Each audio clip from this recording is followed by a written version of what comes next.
대통령은 사과, 여당은 발끈. 문재인 대통령은 검찰총장 직무 복귀와 관련 법원의 결정을 존중한다고 말했습니다. 결과적으로 국민들께 불편과 혼란을 초래하게 된 것에 대해 인사권자로서 사과 말씀을 드린다고 했습니다. 법원의 판단에 유념하여 검찰도 공정하고 절제된 검찰권 행사에 대해 성찰하는 계기가 되길 바란다고 했습니다. 특히 범죄정보 외의 개인정보를 수집하거나 사찰한다는 논란이 더 이상 일지 않도록 하기 바란다고 대통령은 강조했습니다. 대통령의 아전 인수식 사과, 국민은 더 혼란스럽습니다. 인사권자로서의 사과는 무엇인지 궁금합니다.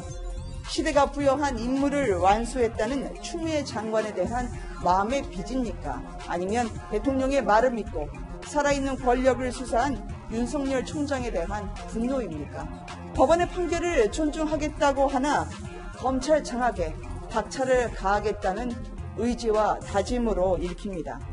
차라리 안 하는 게 더 나았을 사과라고 생각합니다. 문재인 대통령이 어제 윤석열 검찰총장의 직무 복귀와 관련해 법원의 결정을 존중한다면서 그간의 혼란에 대해 국민에게 사과했습니다. 하지만 국민의힘에선 대통령의 사과를 놓고 검찰 장악 의지만 읽힌다, 차라리 안 하는 게 나았다, 이렇게 혹평했는데요. 이현주 의원님, 네. 대통령의 사과 어떻게 보셨습니까? 어제 일단 윤 총장에 대한 법원 판결이 있고 난 다음 16시간 만에 사과문이 나왔는데요. 네. 아마 내부적으로는 참모들이 반대도 했다고 합니다. 이 판결에 대해서 우리가 수용할 수 없다는 기류도 있었던 것 같은데, 그렇지만 법원의 판결을 대통령이 존중하지 않을 경우에 부담감 때문에 일단 이제 16시간 만에 사과문을 했는데요. 물론 뭐 야당 입장에서는 굉장히 부족한 면이 있을 겁니다. 그렇지만 대통령이 일단 사과라는 명시적인 이야기를 하는 것 자체는 상당히 저는 의미가 있다고 봅니다. 예. 왜냐하면 지금 그동안의 불편과 혼란을 끼친, 사실 이게 지금 거의 1년 넘게 지속되고 있는 문제 아니겠습니까? 예. 거기에 인사권자로서의 어떤 사과를 했다는 것들, 그 의미는 아마 이 전반적인 논란을 좀 이제는 정리를 하겠다는 의미가 함유가 되어 있는 것 같아요. 네. 그리고 더군다나 이제 검찰이 그동안 해왔던 이 판결문에 있습니다만은 이 불법적인 정보 수집에 대한 이제 문제를 지적한 거, 이건 아마 검찰총장을 좀 겨냥한 이야기로 보입니다.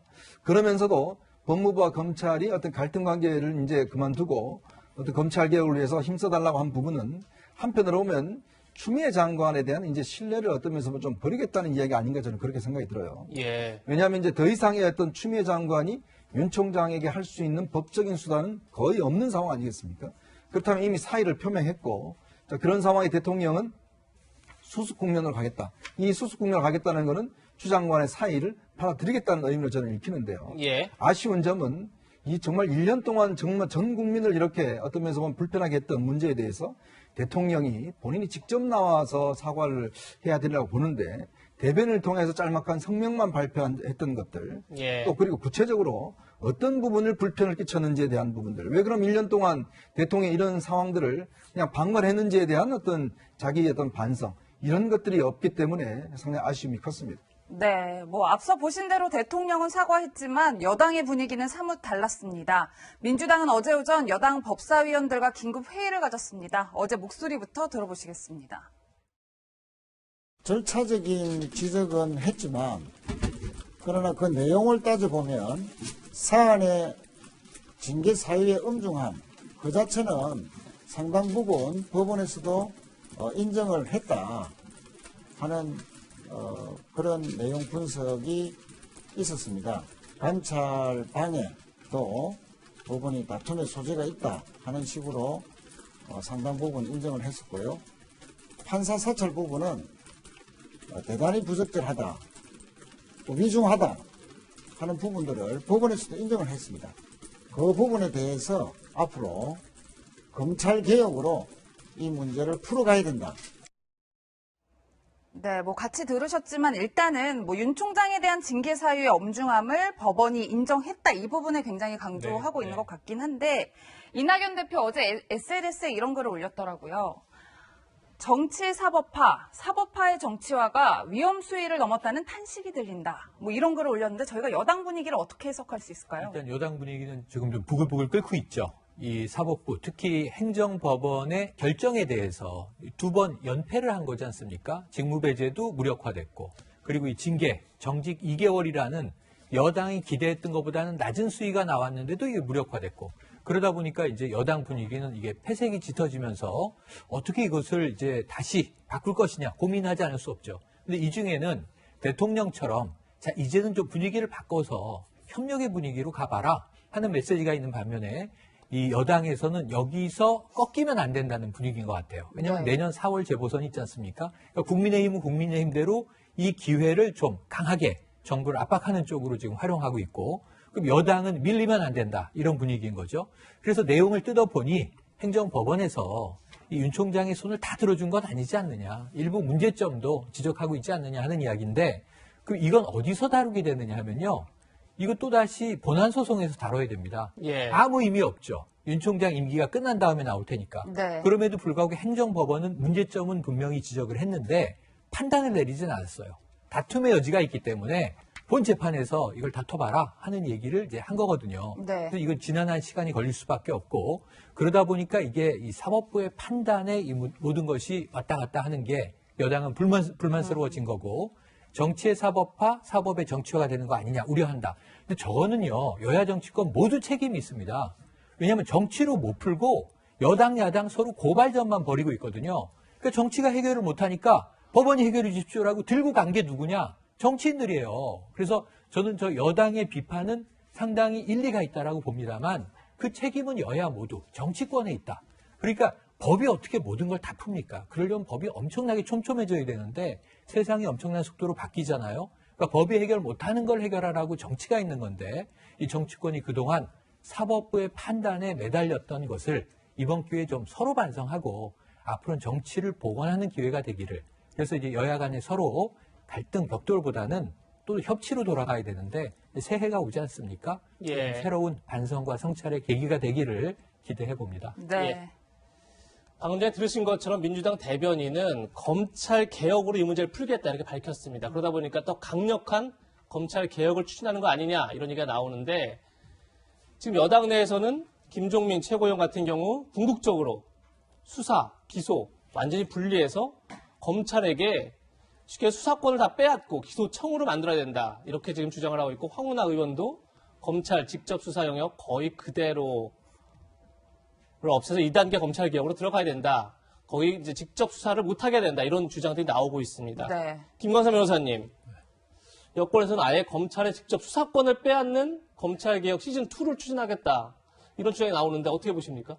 저는 그럴 가능성이 좀 높다고 봐요. 그러니까 사실 이제 수사와 기소 분리에 대해서 현 정부나 여권은 뭐 수사 기소를 분리하겠다 그런 입장이었어요. 그런데 사실 이걸 시간을 두고 어떻게 보면 TF 또 여러 가지 뭐 공청회를 거쳐서 단계적으로 추진하겠다 그런 취지였거든요. 이제까지 논조는. 근데 사실 윤석열 총장에 대한 징계가 불발되면서 이걸 그대로 진행하겠다 그런 취지인 것 같아요. 근데 검찰의 어떤 수사기소 분리는 이 엄청난 국가의 제도에 가는 거고요. 또 국민에게 엄청난 영향을 끼치는 그런 제도입니다. 그런데 본인들이 추구하는 어떤 징계, 윤석열 총장의 사퇴가 이루어지지 않는다고 그래서 이걸 마치 보복 차원에서 제도를 개혁하려는 느낌을 지울 수밖에 없어요. 예. 그럼 이게 과연 굉장히 174석까지 여당으로서 할 일이냐, 이제 그런 문제가 있다고 보고요. 그다음에 또 하나는 사실 이제 검찰 개혁이라는 것 자체가 대통령 선거랄지, 그다음에 지방선거, 총선에서 엄청난 영향을 줬어요. 그리고 거기에 대해서 국민들이 많은 박수를 보냈지 않습니까? 그런데 지금 검찰 개혁의 방향을 보면 기승전 검찰 개혁이에요. 이게 뭔가 문제만 생기면 모든 걸 검찰 개혁으로 이걸 가지고 가려고 하는 그런 것들을 과연 국민들이 동의할까 이런 좀 생각이 들고요. 또 한 가지 마지막으로 하고 싶은 말은 지금 여권은 어떻게 보면 징계기관차에 비유한다고 하면 엄청난 속도로 달려가고 있는 징계기관차로 저는 봅니다. 네. 예. 그런데 우리가 기차도 타고 가면요. 지반이 약한 데 있어요. 그런 데는 속도를 줄이고 천천히 가야 하거든요. 커브길이 있습니다.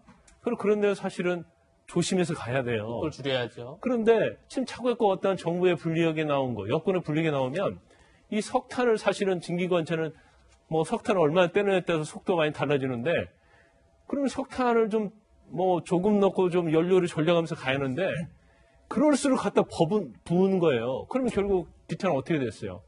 이탈할 수밖에 없거든요. 그래서 좀 더 제가 항상 얘기하면 좀 쉬면서 가자는 얘기를 하고 싶고요.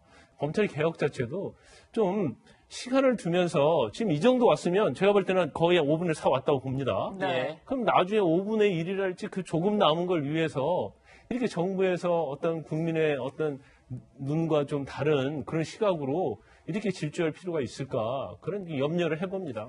네, 위원님, 이 현 정치권뿐만 아니라 윤 총장이 징계가 무산되자 굉장히 오랜만에 이분의 모습이 등장을 했는데 초대 네. 대통령 비서실장을 지낸 바로 임종석 전 실장이에요. SNS에 이런 글을 올렸는데 검찰의 태도와 법원의 해석에서 생경한 선민의식과 익숙한 기득권의 냄새가 풍긴다. 단단한 눈뭉치에 이마를 맞은 느낌이다. 대통령께서 외롭지 않게 뭔가 할 일을 찾아야겠다. 이런 글을 올렸는데 한 1년 전에 제도권 정치를 떠나겠다 했던 것 같은데 저희가 어떻게 해석을 해야 될까요? 그러니까 좀 상당히 의외였습니다. 갑자기 왜 이런 글을 올렸을까? 더군다나 아마 이 의미는 왜 지금에 있는 여권 내부에서 이 문제를 제대로 못 푸느냐에 대한 어떤 불만도 있을 것이에요. 특히 청와대 지금 비서진들이 이 문제를 못 푸는 문제, 또 여건이 못 푸는 문제에 대한 이제 불만에서 결국 내가 나설 수밖에 없지 않느냐 이런 어떤 좀 가능성을 열어둔 거로 보는데 저는 이 글에서 보면 정말 임종석 전 실장의 인식에 저는 상당히 문제가 있다는 생각이 듭니다. 네. 대통령이 무슨 왕입니까? 대통령이 심기경호하려고 지금 본인이 나서야 된다는 이야기인가요? 대통령이 외롭지 않게 한다는 게 저는 무슨 의미인지 모르겠어요. 더군다나 지금 여기 보면 검찰과 법원의 이 선민의식과 기득권을 이야기했는데 그러면 임종석 전 실장이 꿈꾸는 나라는 어떤 나라인가요? 법원도 없고 검찰도 없고 오로지 선출된 권력만 있는 나라가 바로 임종석 실장이 원하는 나라입니까? 자기들이 원하는 대로 모든 것이 결정되는 그러면서 검찰과 법원은 기득권에 있는 나라인가요? 저는요 이게 어떤 면에서 보면 굉장히 왕조시대적인 그런 사고방식이 있지 않는가라는 생각이 들어요. 바로 이게 지금 어떤 현 586들이 가지고 있는 대표적인 어떤 저는 권위적인 생각이라고 봅니다. 즉 본인들의 어떤 정말 저는 오히려 이 말 속에 자신들의 이 의미가 포함되어 있어요. 자신들이 결국 선민의식을 가지고 있고 대통령을 어떤 면에서 보면 왕으로 취급하고 외롭지 않게 이야기를 하고 검찰과 법원의 판단을 이거는 뭔가 기득권이라 이야기를 한다면 자기 마음대로 하겠다는 이야기요. 그 이상 뭐 다른 게 있겠습니까? 저는 상당히 걱정되는 인식이라고 생각이 듭니다. 네. 네, 이현재 의원님께서 굉장히 걱정스러운 인식을 보였다 이렇게 비판하셨는데 이번에는 정반대의 목소리를 소개해드리겠습니다. 지난 대선 때 문재인 캠프에서 공익 제보위원장을 지낸 심평 변호사는 이렇게 쓴소리를 했습니다. 현 정부는 거짓말을 너무 많이 한다. 검찰개혁은 가짜다. 진지한 자세로 사법개혁을 해나가야 되는데 오직 20년 장기 집권의 목표를 달성하기 위해 분주했다. 어찌 이 정부를 촛불 시민혁명의 계승자라고 할 수 있겠는가. 역사는 그들에게 모멸의 침을 뱉을 것이다. 최영일 평론가님, 네. 상당히 강도 높게 비판했습니다. 이 비판은 어떻게 네. 보십니까? 일단은 이게 새롭게 하나가 툭 튀어나온 것은 아니고 우선은 이제 개인적인 주관적 비판이죠. 예. 근데 이제 굉장히 강도가 세고 높죠.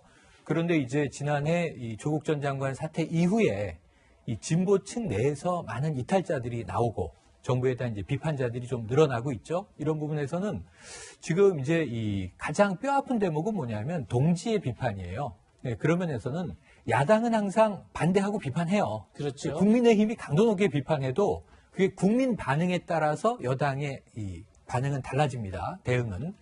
국민들이 상당히 일리가 있다고 이제 여론이 반정부적인 상황일 때는 여당이 그 야당이 던지는 돌뭉치가 많이 아플 수가 있지만 또 그렇지 않으면 선거를 앞두고 항상 180도 반대 입장을 내고 있는 게 여야의 입장이란 말이죠.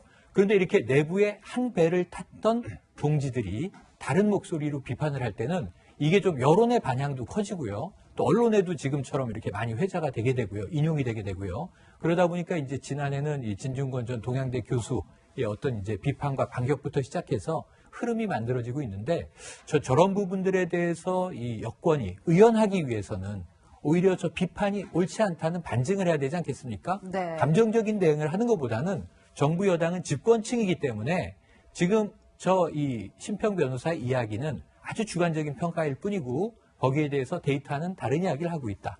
라고 해서 국민 여론을 좀 이제 다독일 수 있는 반론들을 제기할 수 있어야 되는데 그렇지 못하다면 이런 흐름들이 자꾸 모이면 결국은 레임덕이 되는 것이다. 레임덕은 뭐냐면요. 이 반대층의 이 어떤 입장이 세지는 게 아니라 내부 이탈 그룹, 내부 이탈 세력이 많아지는 거거든요. 예. 지금이라도 여권은 저런 부분에 대해서 설득과 그리고 논리로 대응을 잘 해야 될 것 같습니다. 네, 변호사님 지금까지 뭐 여러 인사들의 반응들을 저희가 짚어봤는데 이번에는 이제 친문의원으로 분류되는 김두관 민주당 의원의 이야기를 좀 살펴볼게요. SNS에 이런 글을 올렸더라고요. 뭐 윤 총장에 대한 징계위를 재소집해달라. 뭐 그 사이에 국회에서 윤 총장 탄핵안을 준비하겠다. 이런 이야기를 했는데 윤 총장 탄핵 이야기가 나왔어요. 어떻게 보셨어요? 근데 김두관 의원이 원래 굉장히 합리적인 그런 분위기인 걸로 알고 있거든요. 그런데 최근에 들어서 상당히 굉장히 과격해지고 이제 강성 어떤 진보 그런 걸 좀 표명하는 것 같아요. 물론 이거 자체가 본인의 어떤 정치 소신에 의해서 그런 건지 아니면 개인적 정치적 이익을 위해서 그런 건지 모르겠어요. 그런데 징계위를 다시 소집하면 어떤 사실로 징계위를 다시 소집하나요? 이미 법원에서 지금 재판을 하고 있잖아요. 또다시 그거와 관련해서 징계위를 소집하라는 이야기인지 그걸 좀 의문이 들고 만약에 탄핵에 할 것 같으면 제가 볼 때는 현 민주당의 174석까지면은 얼마든지 탄핵할 수 있지 않습니까? 예. 근데 이제까지 탄핵을 안고 자진 사퇴를 종용한다랄지 아니면 징계위원회를 구성한다랄지 이런 식으로 했겠어요. 그건 탄핵에 대한 엄청난 부담이 있는 거거든요. 그래서 이게 만약에 여권에서 본인들의 어떤 압도적인 국회 의석수를 가지고 탄핵을 한다고 하면 저분은 분명히 엄청난 현 정부의 역풍이 일어날 거라고 봐요. 그럼에도 불구하고 본인은 저걸 모르고 있을까? 정말 모르고 있다고 한다면 김두관 의원은 일단 법적인 측면에서 굉장히 무지하다고 볼 수 있고 정무적인 측면에서도 상당히 현 어떤 정부랄지 아니면 국민의 의식과 동떨어져 있다 그런 생각을 할 수밖에 없을 것 같습니다. 네. 이건 또 어떻게 봐야 할까요? 청와대 국민청원 게시판엔 조국 전 장관의 부인 정경심 교수의 1심 재판부를 탄핵해달라 이런 청원이 올라왔는데 참여 인원이 33만 3천 명을 넘어서고 있습니다. 이현종 의원님, 결국 사법부의 판단까지 정쟁이 되고 있는 것 같은데 이런 국민청원 어떻게 보십니까? 저는 여기 국민청원 사이트를 청와대가 만든 이유가 국민들의 어떤 여러 가지 행정부에 대한 문제나 이런 것들을 좀 이런 신문고 형태로 이제 청원하자는 거 아니겠습니까? 그런데 우리나라의 대통령에 있는 청와대는 그 밑에 입법부와 사법부가 있는 게 아닙니다. 입법, 사법, 행정부가 동일하게 있는 것이고요. 네. 행정부의 수반이 대통령입니다. 그러나 대통령은 대외적으로 국가를 대표하는 정부의 수반이죠. 자, 그렇기 때문에 대통령 지위를 가지는 것인데 이 문제는 사법부에 대한 문제예요. 왜 사법부에 대한 문제를 지금 청와대라는 행정부의 어떤 이 컨트롤 타워가 이 국민청원을 통해서 받고 이걸 버젓이 공개하는가?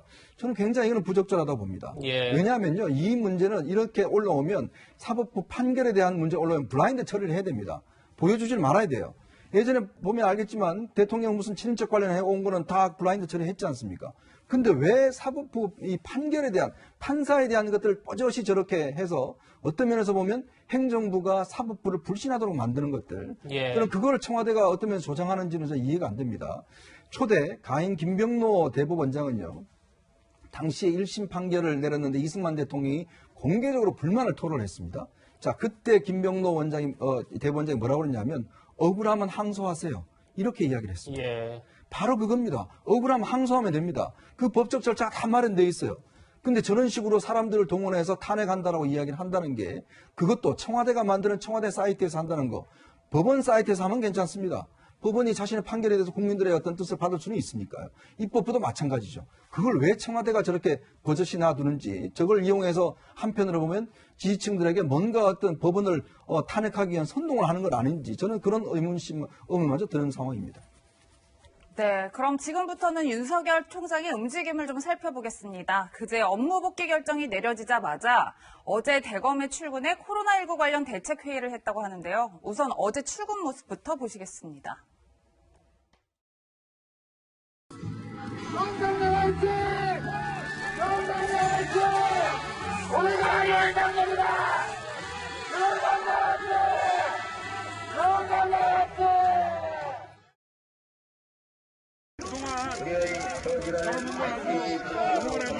감사한데 정치가 시작이 되니까 내가 나오지만 너무 날씨가 추워지니까 이제 그만하셔도 제가 마음으로 감사히 받겠습니다. 네, 평론가님 이 네. 두 날의 출근길 모습이 조금 사뭇 다른데 우선 그 징계가 결정되기 바로 하루 전날인 15일 출근길 때는 네. 정문에 내려서 지지자들한테 인사를 했고 네. 또 어제는 그냥 차에 탄 채로 출근을 했단 말이에요. 뭐 어떤 의미가 있을까요? 첫 번째는 지금 날씨가 강추였어요. 영하 10도였어요. 그러니까 추우니까 들어가달라 이렇게 호소를 했는데 어제 날씨가 포근했습니다. 그래서 그런 거 아닌가 싶기도 한데 처음에는 좀 감정적인 모습을 보였고요. 이제는 사실상 이 징계 문제는 다 끝난 거 아닙니까? 사실상 임기 중에는. 그러다 보니까 좀 이성적으로 돌아와서 네. 어제 저는 출근길 모습은 잘 됐다고 보는데 실무적으로 지금 어떤 다른 입장을 표하지 않고 지금 윤 총장도 부담은 크거든요. 최대한 몸을 낮춰야 됩니다. 이 잘 보시면은 그 두 번째 기일에서는 신문에서 대통령과 우리가 맞서는 거 아니다. 심지어는 또 추미애 장관에 맞서는 것도 아니다. 부당한 징계가 처해졌기 때문에 거기에 절차적 대응을 하는 것뿐이다. 이렇게 목소리를 최대한 낮췄어요.